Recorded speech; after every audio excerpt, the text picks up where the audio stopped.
A final in a series of special broadcasts commemorating the Beatles' 10th anniversary. Starting this evening's show is a repeat broadcast of the Metro Media News documentary, Turn Me On, Dead Man, dealing with the so-called death of Paul McCartney. And now, Turn Me On, Dead Man. What is this man saying? Turn me on, dead man. Turn me on, dead man. Turn me on, dead man. Turn me on, dead man. Turn me on, dead man. Turn me on, dead man. Tens of thousands of people will tell you, quite seriously, that the phrase is, "Turn me on, dead man," spoken over and again. Turn me on, dead man. Turn me on, dead man. Turn me on, dead man. Turn me on, dead man. Actually, what you're hearing is a segment of a montage of sounds and music called Revolution 9, turned around and played backward. Forward, the recording sounds like this. Number 9, number 9, number 9, number 9. So you may be saying, what? It's all part of a new great American game. So great, in fact, that it just threatens to become a sociological phenomenon. It involves the Beatles, specifically one Beatle, Paul McCartney, the cute one, the one who writes the music and the songs. He's supposed to be dead. He blew his mind out in a car. He didn't notice that the lights had changed. A crowd of people stood and stared. They'd seen his face before. Nobody was really sure he was wrong. This is Christopher Glenn. I personally do not believe the raging rumors about Paul McCartney, but that doesn't mean that you can't if you want to. What we intend to do for the next few minutes is examine the evidence, and there is a lot of it, and it is sometimes very convincing. And also try to get a viewpoint on the phenomenon itself, the spread of the story, and the way it is influencing our contemporary existence. To be honest, at the outset, let's divulge that the man who is generally credited with providing the first compendium of clues about Paul's death doesn't believe that he's dead. He's John Summert, a junior at Ohio Wesleyan University. A local newspaper picked up his theories, and off they took. But... Well, let me say this first. I don't believe Paul's dead. And I believe that this was intentional, that they wanted the masses to discover these inferences to Paul's death and take it as such and then let the rumor pass over. Why would they want to do this? Well, for their own enjoyment. It can't be anything else, really. It can't be publicity because they certainly don't need it. And, how far can you go in the musical field without getting a little bit bored, sometimes? Maybe you'd like to test something on the public, try to, test reaction. I imagine they probably get a big kick out of it. I don't know. I don't think that they expected it to go this far, really. I listen for your footsteps coming up the drive. Listen for your footsteps, but they don't arrive. Waiting for your knock, dear, on my old front door. I don't hear it. Does it mean you don't love me anymore? The theory on Paul's death says he was out alone in his Aston Martin early one morning, depressed after an all-night, not-too-successful recording session in 1966.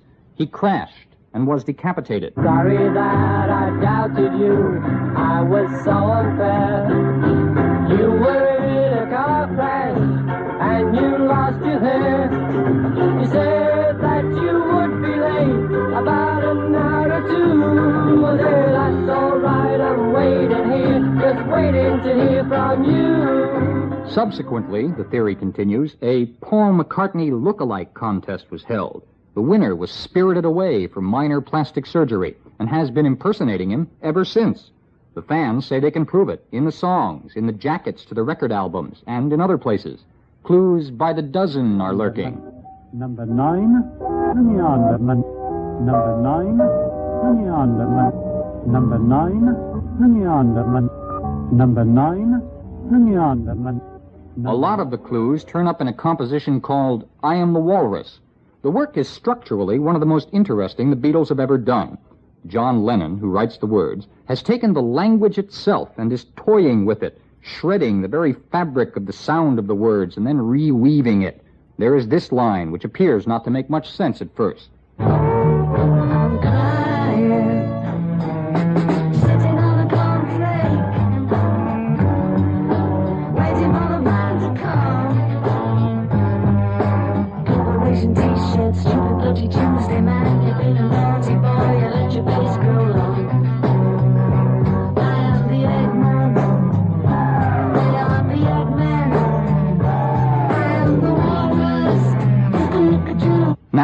relate the words to a car crash. I'm crying, waiting for the van, that is, the ambulance, to come. Stupid, bloody Tuesday. I am the Eggman. Easter eggs? Resurrection? I am the walrus, symbol of death in the Low Countries of Europe. Guku kuchu, a phrase spoken in Finnegan's Wake upon the attainment of a state of cosmic consciousness of unity with the universe. In other words, attainment of death. Later, in the long, long fade-out of the music, a scene from Shakespeare is performed. If you listen very closely, you can hear part of King Lear, Act 4, Scene 6. The letters which thou find'st of thy fortune, Edmund Earl of Johnson. Keep your knife upon thy position. Oh, you can't hear it.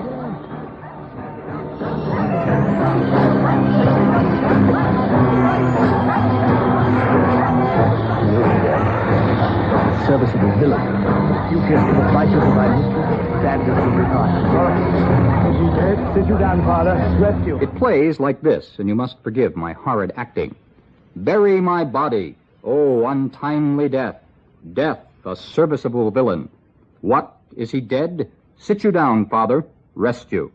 The Walrus Paul reference crops up again in a later album during a song called Glass Onion, which deals in large part with the thematic material of earlier Beatles songs. Listen to the Beatles themselves giving another clue for you all. I told you about the walrus and me, man. You know that we're as close as can be, man. Well, here's another clue for you all. The walrus was Paul, standing on the cat, oh yeah. The walrus, they say, was Paul. But the walrus is dead, Cuckoo Cachoo. If Paul is dead, Paul must be buried. And there is an audible clue for that, too. At the end of the song Strawberry Fields Forever, there's an interesting and a complex musical coda which fades slowly away, and then right at the end, and very faintly, somebody says, I buried Paul.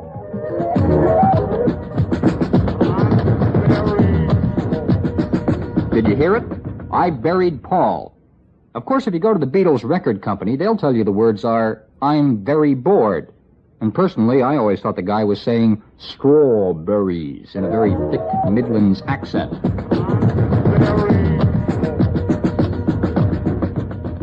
Strawberry Fields was first a single, but it later appeared on the album Magical Mystery Tour. Even the title of that album suggests the motor vehicle theme, a theme which crops up again and again in the Beatles' work. The title song of the album suggests that everyone come along for the magical bus ride, which is, as they say, just dying to take you away.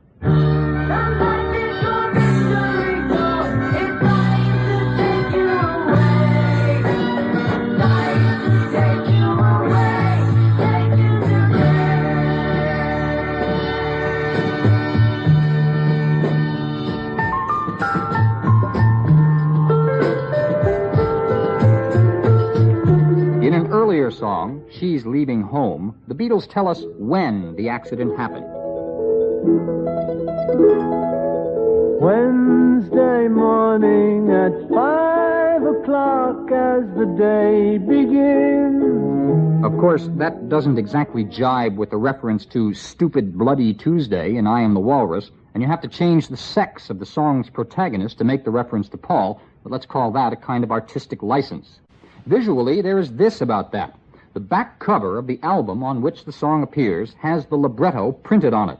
The words are printed over a picture of the Beatles, and one of them, George Harrison, is making a gesture as if pointing, and it looks like he's pointing directly to that line about Wednesday morning at 5 o'clock.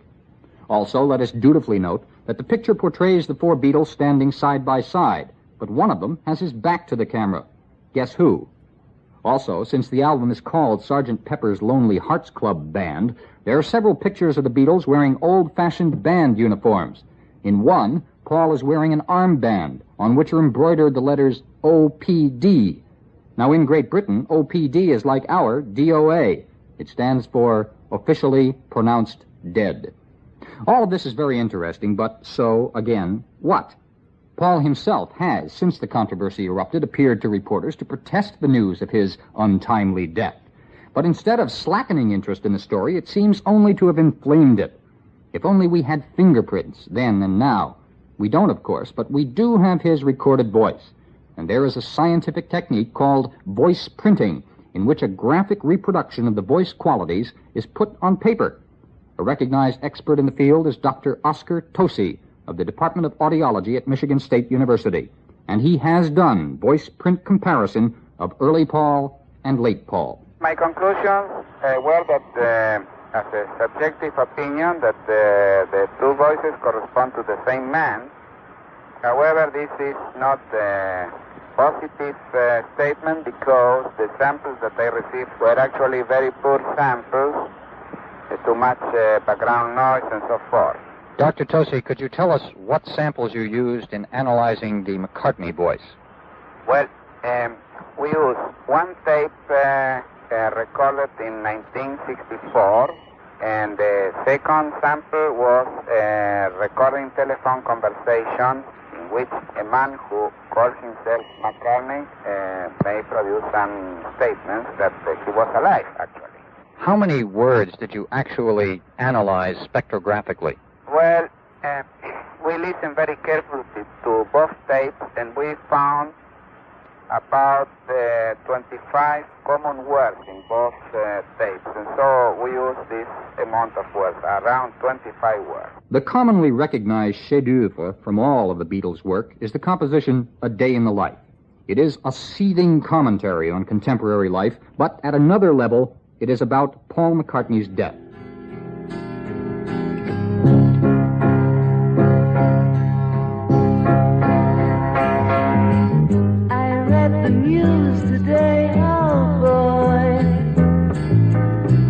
About a lucky man who made the grade.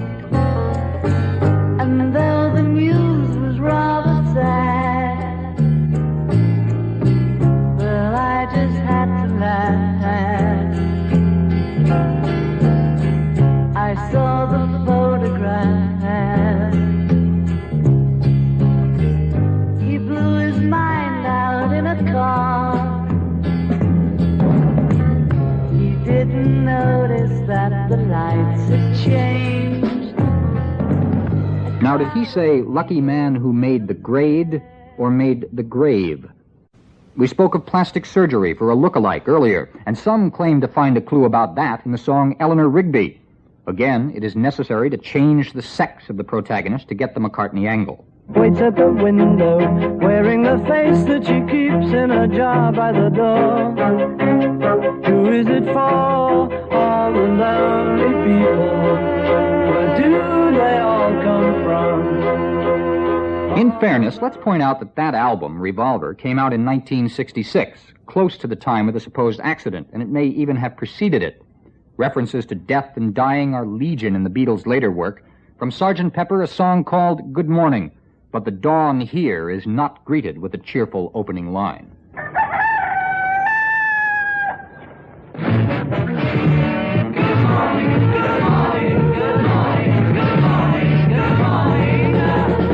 Nothing to do to save his life, call his wife in. Nothing to say, but what a day, how's your boy been? Nothing to do, it's up to you. I've got nothing to say, but it's okay. Good morning, good morning, good morning, yeah. A popular Beatles single was called Penny Lane. Penny Lane is in my ears and in my eyes. There beneath the blue suburban skies. Penny Lane. It was once common practice in England to place pennies on a dead man's eyes to keep them from opening. There's a song called Savoy Truffle, which talks innocently about sweets and desserts, but perhaps just desserts and the endings of things, like the end of a meal. The tone quite suddenly shifts to a description of felt pain. I feel it now. When the page ups through, you're gonna know how. The sweat is gonna fill your head. When it becomes too much, you shout aloud. In the same album, there's a song titled I'm So Tired, and at the end of the track, as the music ends, someone speaks a gibberish phrase. I'll give you everything I've got, a little piece of mind. Now the clue is supposed to come out when you take the gibberish phrase and play it backward. What the voice is saying is, Paul is dead now. Miss him, miss him, miss him. What confused me, though, was the fact that when the record is played forward, despite the fact that that phrase is gibberish, it is definitely a man speaking, and not some kind of a tape trick. How come, then, when you reverse the tape, a semi-intelligible phrase emerges? So, here's my original contribution to the Paul McCartney controversy, an experiment. Very carefully into a tape recorder, I spoke this phrase, Paul is dead now. Miss him, miss him, miss him. Then I took that tape and turned it backward so that it sounded like this. Miss him, miss him, miss him, one dead zero. Then I rigged up another tape recorder and microphone and a set of earphones, and then, playing the tape of myself backward, I tried to mimic that sound, so that I was actually speaking the backward phrase. Miss him, miss him, miss him, one dead zero. Then, after I'd practiced a few times, I tried saying the phrase backward without listening to the original tape. Miss him, miss him, miss him, one dead zero. Please excuse the embarrassed tone in my voice there. Wouldn't you be? Anyway, I finally took that tape of me speaking the forward phrase backward and turned it backward. And this is what happened. Oh, he's dead now. Miss him, miss him, miss him. Which is very close, of course, to... Now,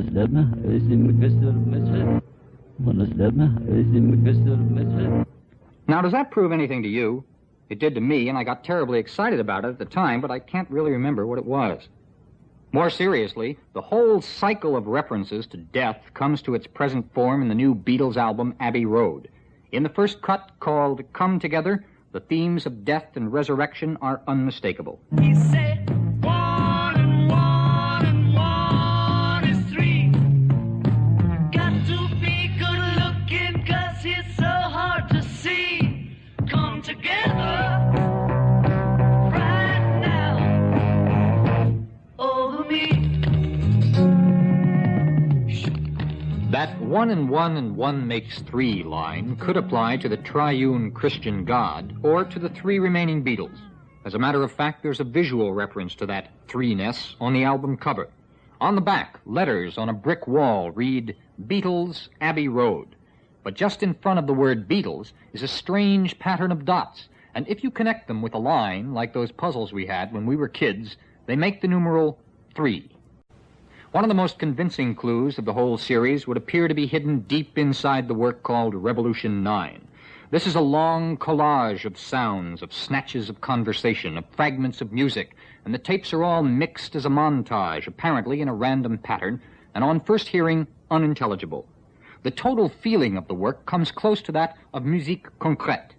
The work has a funny effect on people occasionally. I've known several individuals who, when exposed to it, have listened about 3/4 of the way through and then turned it off.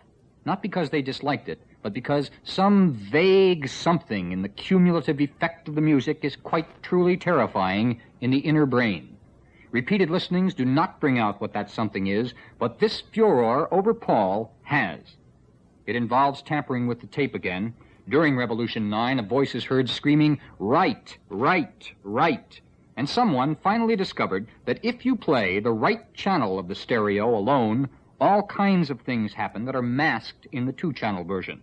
First, you can hear a voice talking about hitting a light pole and getting to a surgeon. So the light pole, then we better go to see a surgeon. Or what? Yellow on the clothes. So anyhow, he went to see the dentist instead. From there, Revolution 9 drifts into a full stream of consciousness Freudo-Joycean montage. And it is very, very easy to hear in it the kind of splintered and pain-racked thought flashes that might be going on in the brain of a musician who has been badly hurt in an automobile accident. My wings are broken, and there are flames. My wings are broken, and so is my hair. I am not not in the mood for weddings.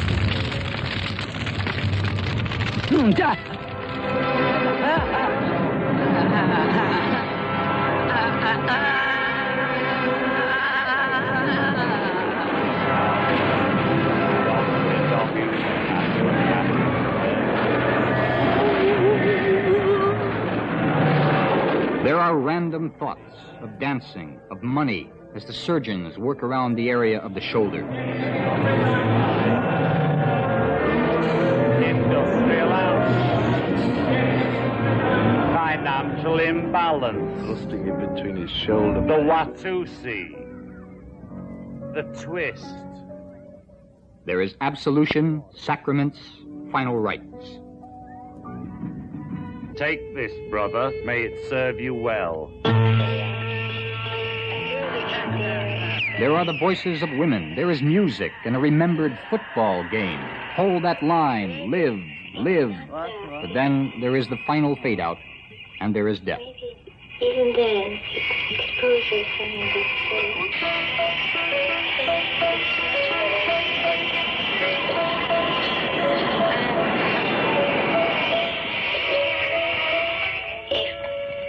You become naked.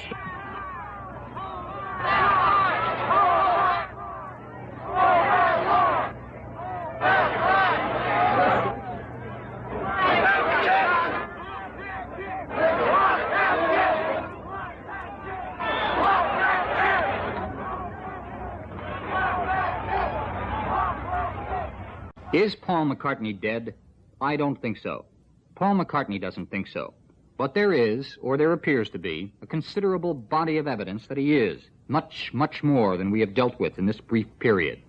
The whole business is fun, right? But there's more to it than that. Ask someone tomorrow, what do you think of the McCartney thing? He well might respond, well, I don't believe it myself, but did you hear this, or did you see that? And that's the point at which the phenomenon becomes a legitimate exercise in mass psychology.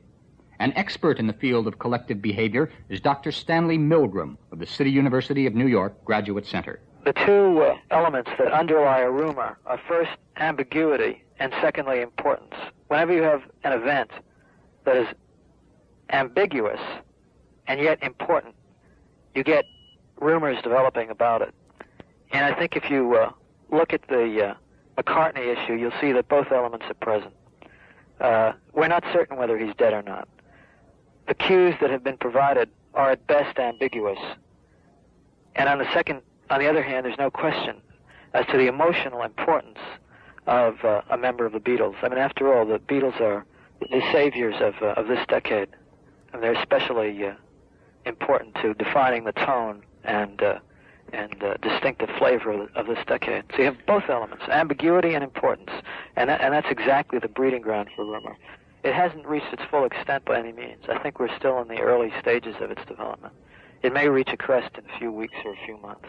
It may have a great deal more expansion before it just dies as a topic of interest. It may reach its peak, perhaps, at about Easter time, because there the whole issue of whether an important figure is alive or dead comes to the fore of many people. The whole question of resurrection comes to a fore. So that would be a natural peaking point, where at that time people will not say that McCartney is dead, but that he has risen.